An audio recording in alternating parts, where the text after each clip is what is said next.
নমস্কার। আমি আজ আপনাদের সম্মুখে শ্রীমদ্ ভগবদ গীতার প্রথম অধ্যায় ২০ নম্বর শ্লোক থেকে আলোচনা করব।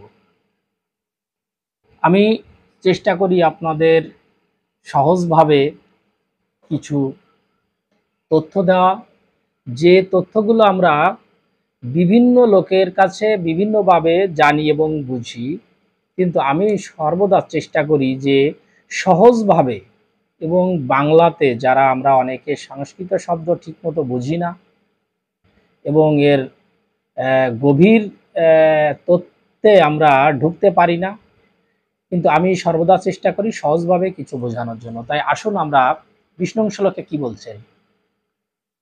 ২০ নং শ্লোকে বলছেন, সেই সময় পাণ্ডুপুত্র অর্জুন হনুমান চিহ্নিত পতাকা শোভিত রথে অধিষ্ঠিত হয়ে তার ধনুক তুলে নিয়ে স্বর নিক্ষেপ করতে প্রস্তুত হলেন। হে মহারাজ, ধৃতরাষ্ট্রের পুত্রদের সমরসজ্জায় বিন্যস্ত দেখে অর্জুন তখন শ্রীকৃষ্ণকে এই কথাগুলো বললেন। কি কথাগুলো বললেন দেখেন। যখন যুদ্ধের প্রস্তুতি নিচ্ছেন এবং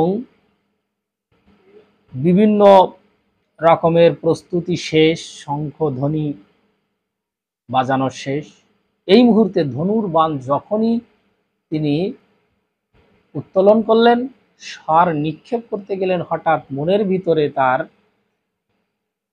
আসলো যে কারা এই যুদ্ধক্ষেত্রে উপস্থিত হয়েছে, এবং তিনি বললেন, মানে তার জানবার ইচ্ছা জাগছে যে আজকে তো আমি যুদ্ধ করতে যাচ্ছি। ২১ আর ২২ নং শ্লোকটা আমি পড়ে আগে বোঝাই যে অর্জুন বলেন, হে অচ্যুত। অচ্যুত মানে কি? এখানে অচ্যুত বলতে যার কোনো সময় পতন হয় না, যার কোনো সময় পতন হয় না, যিনি নিজ স্বরূপ ও শক্তি ও মহাত্মে সর্বদা দৃঢ় থাকেন, তিনি হচ্ছে অচ্যুত। এখন এইখানে বলছে যে তুমি উভয় পক্ষের সৈন্য দলের মাঝখানে রথ স্থাপন করো, যাতে আমি দেখতে পারি যুদ্ধ করবার অভিলাষী হয়ে কারা এখানে এসেছে। এই মহাসংগ্রামে আমাকে কাদের সঙ্গে যুদ্ধ করতে হবে। দেখুন, আমরা মানব জন্মটা আমরা কিন্তু যুদ্ধক্ষেত্রেই এসেছি। এই যুদ্ধক্ষেত্রে আমাদের কাম, ক্রোধ এবং লোভ, কাম, ক্রোধ আর লোভ, এই হচ্ছে আমাদের শত্রু। এই শত্রুকে আমাদের জয় করতে হবে। মানে এইখানে যে আমি বিগত দিনে আলোচনা করছি যে আমাদের মানব জন্মটাই হচ্ছে কুরুক্ষেত্র। আমরা জন্মগ্রহণ করেছি কুরুক্ষেত্রে। আমাদের এই কুরুক্ষেত্রে প্রতিনিয়ত আমরা যুদ্ধের সঙ্গে যুদ্ধ করে চলেছি।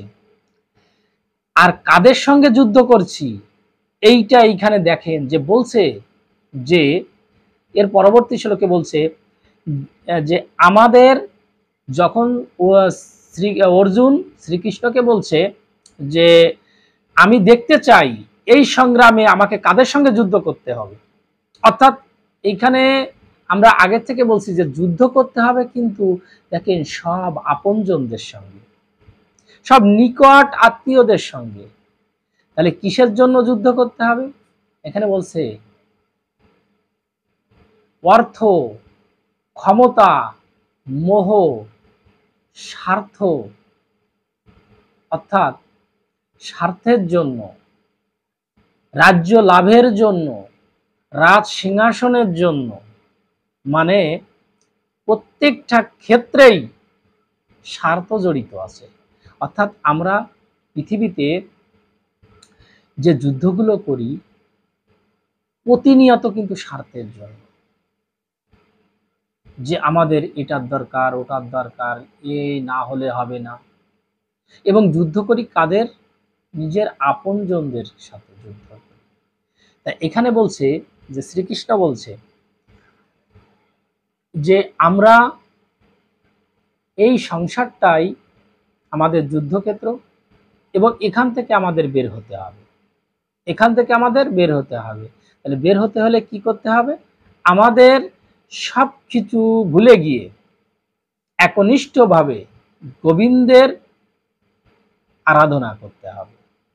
আমি যেটা করব গোবিন্দের জন্য, আমি যেটা দেখব গোবিন্দকে যেন দর্শন করতে পারি, আমার হাত দিয়ে যেন গোবিন্দের কাজ করতে পারি, পা দিয়ে আমার চরণটা যেন গোবিন্দের দিকে যায়, মানে প্রতিটা ক্ষেত্রে আমার হৃদয়টা যেন সবসময় গোবিন্দ গোবিন্দ বলে স্মরণ করতে থাকি। অর্থাৎ এখানে অর্জুন বলেন, হে অচ্যুত, তুমি উভয় পক্ষের সৈন্যদলের মাঝখানে আমার রথ স্থাপন করো, যাতে আমি দেখতে পারি যুদ্ধ করবার অভিলাষে হয়ে এখানে কারা এসেছে এবং মহাসংগ্রামে আমাকে কাদের সঙ্গে যুদ্ধ করতে হবে। তাহলে এইখানে 20 থেকে 22 নং শ্লোকে বলছে যে আমি যে যুদ্ধ করব, কাদের সঙ্গে যুদ্ধ করব, এই পরবর্তী শ্লোকে আমি এটা নিয়ে আলোচনা করব। নমস্কার সকলকে।